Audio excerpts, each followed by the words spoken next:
Baik teman-teman semua, sebelumnya kan kita sudah mempelajari mengenai if ya teman-teman. Nah, sekarang kita akan menambahkan pernyataan if else ya teman-teman. Oke, sebelumnya teman-teman, paham nggak if else itu apa? Oke, if else itu adalah sebuah pengkondisian sama seperti if, namun ya teman-teman, namun dia menggunakan else, pengkondisian lanjutan gitu teman-teman ya. Jadi contoh misalkan nilai 45 gitu ya. Nilai 45 if nilai lebih kecil daripada 60, nanti di console write line-nya selamat Anda lulus. Tapi kalau kita tambahin else di console write line-nya ditambahin maaf Anda tidak lulus. Nah, di sini penggunaan if else ya. Jadi if-nya itu memberikan kondisi bahwasanya kalau nilainya itu di atas 60, maka dia akan lulus. Kecuali else, tetapi kalau tidak ya, tidak di atas 60, maka dia akan menampilkan maaf Anda tidak lulus. Gitu teman-teman. Lalu bagaimana dengan pernyataan if else teman-teman ya. Kayak gini misalkan. Nah, jadi terkadang kita memiliki kondisi yang ingin diperiksa gitu. Dalam kasus ini, kita bisa menggunakan pernyataan if else gitu teman-teman. Jadi misalkan nilai 85. If nilai lebih besar daripada 90, jadi di console write line-nya nilai Anda A. Else if, nah akan ada else if-nya, nilai lebih besar daripada 80, console write line-nya nilai Anda B. Di bawah lagi. Else if nilai lebih besar daripada 70, console write line-nya nilai Anda C. Else console write line nilai Anda D. Ya. Nah, dalam contoh ini beberapa kondisi diperiksa secara berurutan gitu ya. Nah, seperti yang teman-teman saya jelasin tadi, kondisi pertama itu yang terpenuhi akan mengeksekusi kodenya dan pernyataan lainnya akan dilewati gitu teman-teman. Nah, dalam segmen 5 ya, dalam pernyataan if bersarang ya, ada nested if gitu teman-teman. Kita juga bisa menempatkan pernyataan if di dalam pernyataan if lainnya.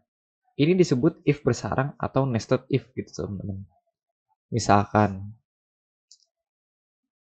int nilai sama dengan 85 titik koma. Oke. Lalu booleannya itu hadir sama dengan true titik koma. If nilai lebih besar daripada 60, ya, if hadir, maka console write line-nya selamat Anda lulus.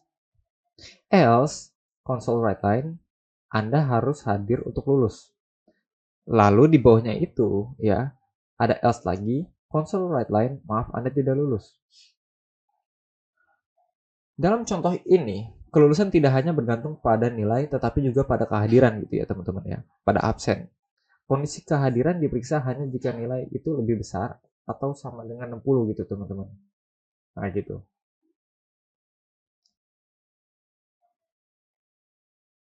Lalu ada lagi di sini ya, operator logika dalam conditional if gitu teman-teman. Jadi untuk memeriksa beberapa kondisi dalam suatu pernyataan if, kita bisa menggunakan operator logika seperti and ya dan or. Oke. Nah, jadi misalkan int nilai itu sama dengan 85 titik koma. Boolnya hadir true ya, titik koma. If nilai lebih besar daripada 60 dan hadir ya, oke, tanda kurung, console write line, selamat Anda lulus.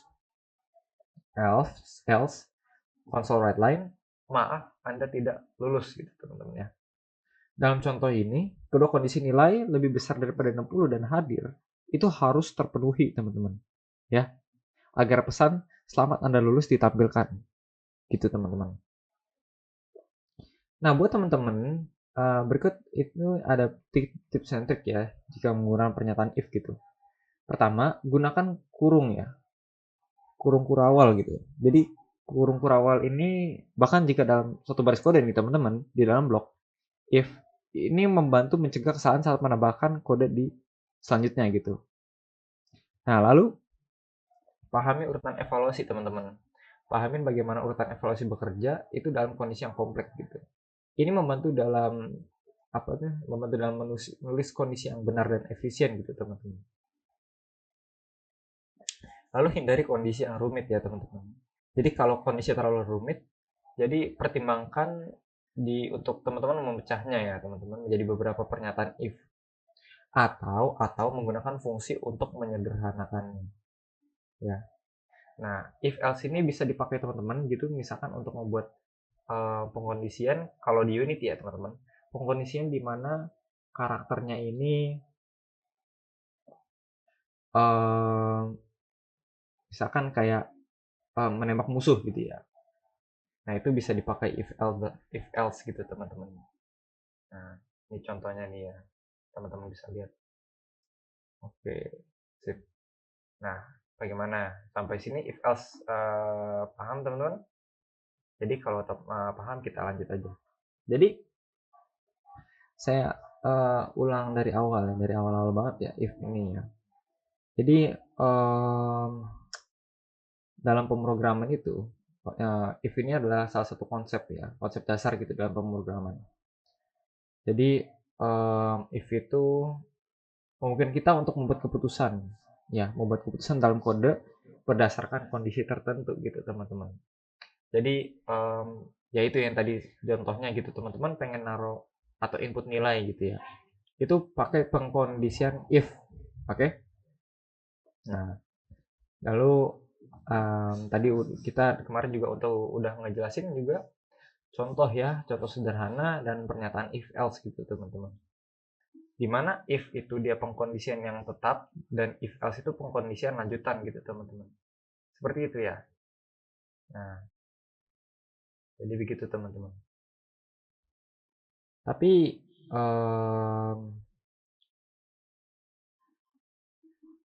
dalam if else ini teman-teman ya, jangan teman-teman takut untuk menggunakan if else gitu ya. Soalnya untuk beberapa kejadian gitu teman-teman ya, ada orang yang menggunakan if terus-terusan dan yang ada itu akan membuatnya tidak efisien, membuat gamenya menjadi berat gitu.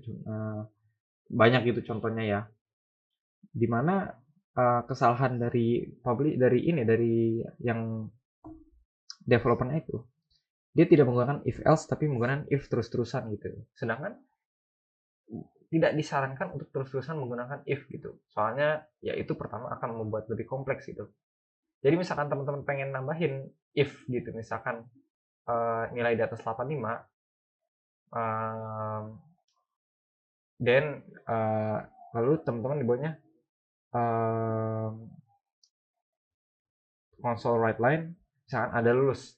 Jangan teman-teman tambahin di bawahnya if nilai di atas 85 dan di bawahnya if nilai di atas 84. Tidak perlu teman-teman cukup perlu menggunakan if sekali aja gitu ya.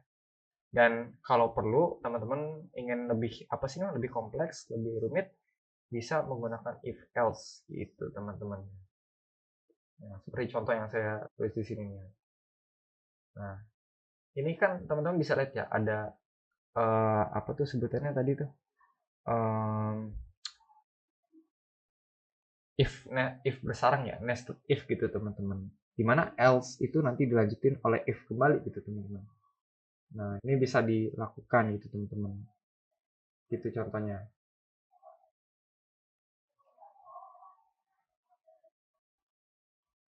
Kembali lagi, nih, seperti ini contohnya nih ya teman-teman ya, nilai A itu sama dengan 20, nilai A adalah 100 gitu teman-teman.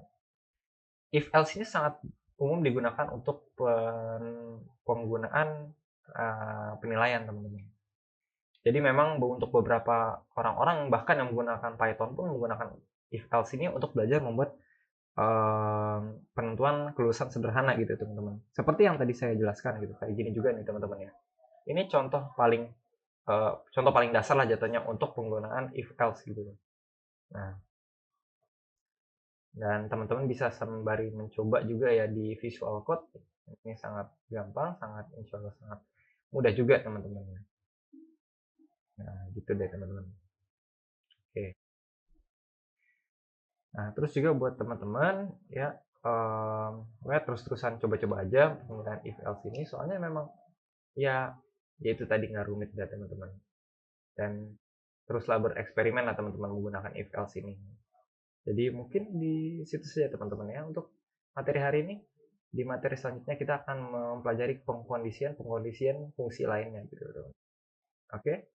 Oke, bye bye teman-teman. See you on the next video. Bye bye.